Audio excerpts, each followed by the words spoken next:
Imperative के बाद next sentence है optative sentence.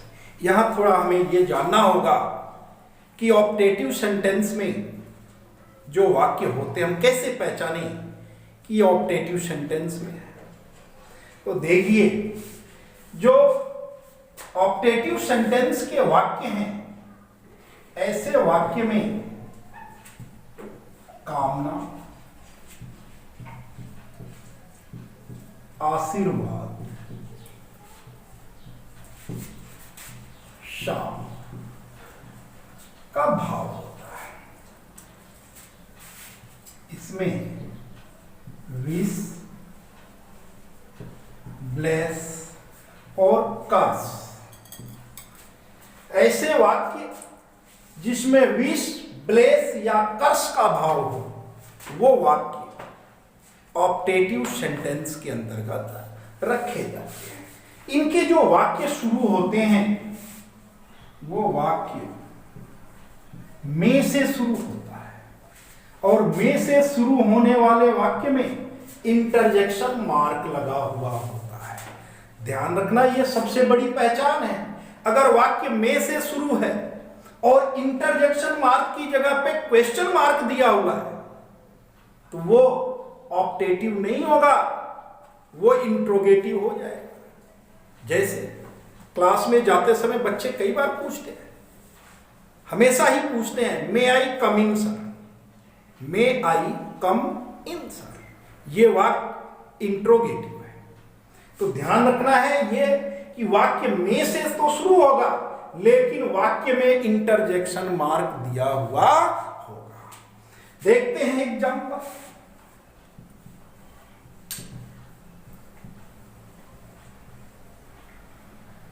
He said to me, he said to me, may you live long, may you live long। देखेंगे शुरुआत किससे हो रही है, में से, और लास्ट में देखेंगे क्या दिया हुआ है, इंटरजेक्शन मार्क दिया हुआ है। यहां भी अब परिवर्तित करते समय हमें वाक्य का भाव देखना होता है। जैसा कि इंपरेटिव सेंटेंस में हमने देखा था भाव के अनुसार बदलना, यहां भी भाव के अनुसार। कैसे? यदि वाक्य में कोई कामना है तो रिपोर्टिंग वर्ब को विश्ड में बदलते हैं। किस में बदलते हैं? सेड टू को, सेड को विश्ड में बदलते हैं। यदि आशीर्वाद है तो ब्लेस्ड में बदलते हैं। कामना है तो विश्ड में, आशीर्वाद है तो ब्लेस्ड में, और साप का भाव है तो कर्स्ड में बदलते हैं। रिपोर्टिंग वर्ब क्लियर हो गया, कैसे चेंज करेंगे? वाक्य के भाव के अनुसार विश्ड, ब्लेस्ड या कर्स्ड में बदलते हैं। नेक्स्ट है कंजंक्शनल वर्ड का प्रयोग। ऑप्टेटिव सेंटेंस में कनेक्टिव वर्ड दैट का प्रयोग किया जाता है। किस कनेक्टिव का प्रयोग होता है? दैट का। बदलते हुए हम देखते हैं, साथ ही बदलते चलते हैं। ही, यहां देखेंगे वाक्य ही सेड टू मी, वह मुझसे कहा, मे यू लिव लॉन्ग, दीर्घायु हो, यानी उसकी कामना है, उसका आशीर्वाद है। आप यहां कर सकते हैं ही विश्ड। देखिए एक चीज और है, आशीर्वाद हमेशा जो ऑब्जेक्ट है, यदि यह साबित होता है कि ऑब्जेक्ट छोटा है और सब्जेक्ट बड़ा है तो आप ब्लेस्ड का प्रयोग कर सकते हैं। लेकिन अगर ये क्लियर नहीं हो रहा है तो आप विश्ड का प्रयोग कर सकते हैं। यहाँ ही और मी है, क्लियर नहीं है कि बड़े हैं, छोटे हैं, बराबर के हैं, इसलिए हमने कर दिया he wished me, he wished me. Connective क्या लगा दिया? दैट। अब जो रिपोर्टेड स्पीच का वाक्य होता है, इस रिपोर्टेड स्पीच के वाक्य को हम सिंपल सेंटेंस में बदल देते हैं, और सिंपल में बदलने के लिए इस में को हेल्पिंग वर्ब माना जाएगा और यू पहले आएगा। यानी जो सब्जेक्ट है वो पहले आएगा अब इस यू को हम बदलेंगे किसके अनुसार? मी के अनुसार, क्योंकि यू सेकेंड पर्सन का प्रोनाउन है। सेकेंड पर्सन का प्रोनाउन रिपोर्टिंग वर्ब के ऑब्जेक्ट के अनुसार बदलता है। तो मी, यहां यू देखेंगे सब्जेक्टिव फॉर्म में है, फर्स्ट फॉर्म में, क्योंकि वर्ब से पहले है, तो मी का सब्जेक्टिव फॉर्म यहां लगेगा और मी का सब्जेक्टिव फॉर्म होता है आई। अब आगे चलेंगे, यहां तक क्लियर। आगे चलेंगे, हेल्पिंग वर्ब का परिवर्तन वैसे ही जैसे कि अफर्मेटिव सेंटेंस में होता है। रिपोर्टिंग वर्ब यदि पास्ट टेंस में हो तो रिपोर्टेड स्पीच में आने वाला में माइट में बदल जाता है। टेंस संबंधी भी परिवर्तन होगा, प्रोनाउन संबंधी परिवर्तन भी होगा, दूरी और समय संबंधी कोई शब्द होगा तो भी परिवर्तित होगा। क्या हो गया? यू और मे को बदल दिया, आई माइट, फिर क्या आएगा? लीव, और आगे लॉन्ग। यहां चूंकि हमने सिंपल सेंटेंस में बदल दिया तो जो इंटरजेक्शन मार्क है ये हट जाएगा और इसकी जगह पर क्या लग जाएगा? फुल स्टॉप सेंटेंस है, एक्सक्लेमेटरी सेंटेंस, विस्मयादिबोधक वाक्य। देखेंगे, सबसे पहले हम पहचान करेंगे कि विस्मयादिबोधक वाक्य को हम कैसे पहचाने। एक्सक्लेमेटरी सेंटेंस का जो वाक्य होता है, ऐसे वाक्यों में कुछ शब्द आते हैं, जैसे ओ, आ, एलास, हुर्रा,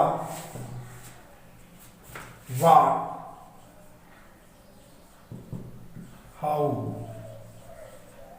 ये कुछ सूचक शब्द होते हैं और ये जो सूचक शब्द हैं ये भी किसी न किसी भाव को बताते हैं। ये भी किसी न किसी भाव को बताते हैं। अब ये भाव कौन कौन से हैं और कौन सा शब्द किस भाव को बताता है, यहां मैंने लिखा है। यदि वाक्य में दुख का भाव, और दुख का भाव कैसे पता चलेगा? वाक्य में यदि ओ, आ, एलास, ये तीन जो शब्द हैं, ये तीन शब्द दिए हुए हैं तो दुख का भाव है। हुर्रा है, वाह, ये शब्द है, प्रसन्नता का भाव है। वाट या हाउ दिया हुआ है तो आश्चर्य का भाव है। इसके साथ साथ वाक्य में एक्सक्लेमेशन मार्क भी होता है। इंटरजेक्शन मार्क का प्रयोग भी इस प्रकार के वाक्य में किया जाता है। एग्जाम्पल देखेंगे,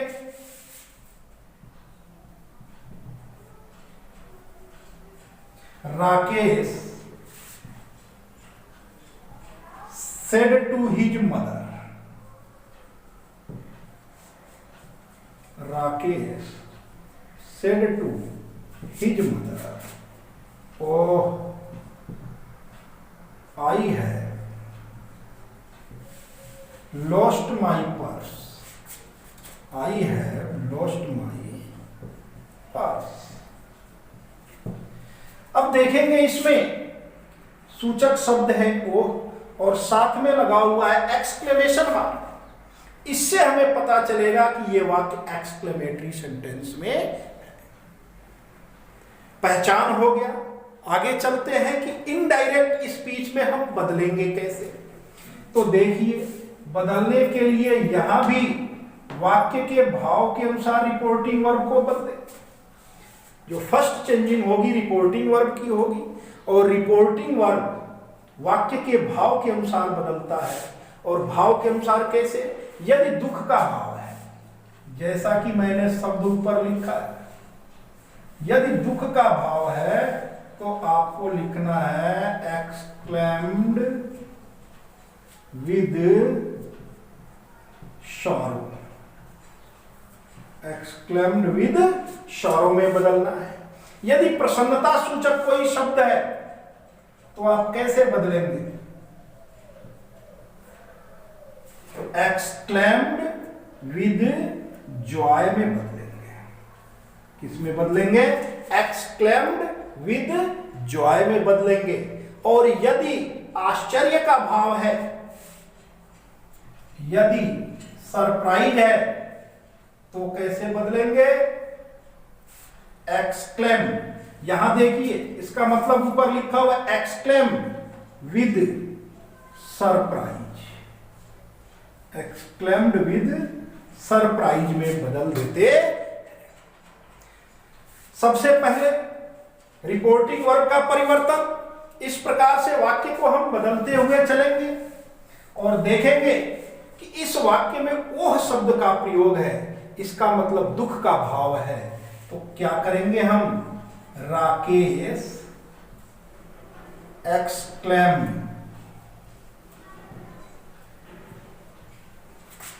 his mother, Rajesh exclaimed his mother. Exclamatory sentence में भी जो कनेक्टिव वर्ड लगता है वो होता है दैट। कनेक्टिव वर्ड क्या करेंगे? दैट का प्रयोग करेंगे। जो सूचक शब्द है और मार्क है इसको हम हटा देंगे और रिपोर्टेड स्पीच के वाक्य को सिंपल सेंटेंस की तरह बदल देंगे। तो ओह और एक्सक्लेमेशन मार्क को हमने हटा दिया। यहां क्या आ रहा है? आई फर्स्ट पर्सन का प्रोनाउन है, सब्जेक्टिव फॉर्म में है। आई बदलेगा राकेश के अनुसार। राकेश एक व्यक्ति है इसलिए इसका सब्जेक्टिव फॉर्म में प्रोनाउन होगा ही। अब आगे चलते हैं। सेड टू है, पास्ट टेंस में है रिपोर्टिंग वर्ब, तो आने वाला हैव किस में बदल जाएगा? हैड में बदल जाएगा। फिर हैव के साथ भी थर्ड फॉर्म और हैड के साथ भी वर्ब की थर्ड फॉर्म लगती है।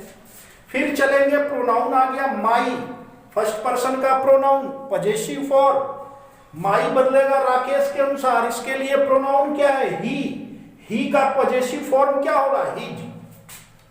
His purse. लगाएंगे फुल स्टॉप क्योंकि इस वाक्य को हमने सिंपल सेंटेंस के रूप में बदल दिया। तो वाक्य क्या बना? Rakesh exclaimed his mother that he had lost his purse, और फुल स्टॉप का प्रयोग कर दिया जाएगा। इसमें व्हाट और हाउ से शुरू होने वाला जो वाक्य है ये थोड़ा सा अलग है। इसको भी मैं एक एग्जांपल के द्वारा बता देता हूं, देखेंगे। Example, the tourist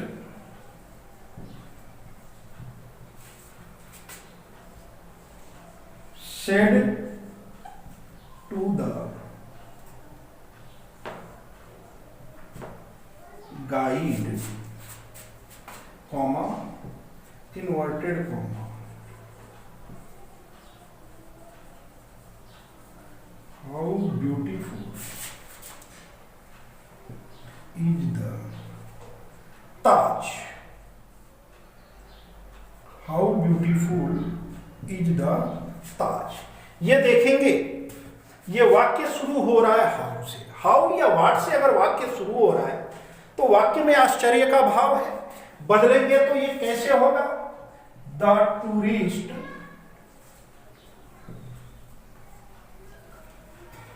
exclaimed, the tourist exclaimed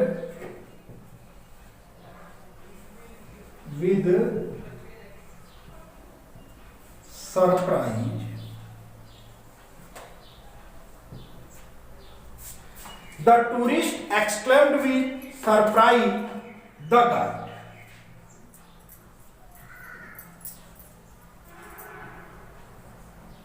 यहां से हमें ध्यान देना है, कनेक्टिव वर्ड दैट का प्रयोग आप करेंगे। कनेक्टिव वर्ड हमने लगा दिया दैट, लेकिन इस रिपोर्टेड स्पीच के वाक्य को सिंपल सेंटेंस में बदलना है और जो सूचक शब्द हाउ है इसको हटाना भी है। तो ये वाक्य सिंपल सेंटेंस में कैसे होगा? तो इस रिपोर्टेड स्पीच के वाक्य में कोई ना कोई नाउन होगा जो सब्जेक्ट के रूप में लिया जाएगा। हाउ के बाद ब्यूटीफुल एडजेक्टिव है, इज हेल्पिंग वर्ब है, तो बच क्या गया? द ताज। यहां सब्जेक्ट के रूप में हम लगाएंगे द ताज। इज बदल जाएगा वाज में। अब क्या बचा? Adjective beautiful. ब्यूटीफुल से पहले हम लगाएंगे वेरी और फिर होगा ब्यूटीफुल। ये पूरा वाक्य बनता है the tourist exclaimed with surprise the guide that the Taj was very beautiful. इस प्रकार से नरेशन का पूरा टॉपिक यहां होता है खत्म। और मैं उम्मीद करता हूं कि इस वीडियो के अंत में मेरी मेहनत आप लोगों तक पहुंचेगी, इसे आप लोग देखेंगे, अच्छी तरह समझेंगे और दूसरों को भी प्रोत्साहित करेंगे कि वीडियो देखें, चैप्टर को समझें। क्योंकि नरेशन एक ऐसा टॉपिक है जो केवल बोर्ड के एग्जाम में ही नहीं, बहुत सारी प्रतियोगी परीक्षाओं में भी इससे संबंधित प्रश्न आते हैं। और नरेशन के वाक्य वही पूरा कर पाएगा जिसे पूरे नियम कंप्लीट होंगे। और ध्यान देना, किताब में रटने के बजाय देखी हुई चीज बहुत जल्दी तैयार होती है। इसलिए मैं पुनः एक बार आप लोगों से यही कहूंगा कि वीडियो को शुरू से अंत तक देखें।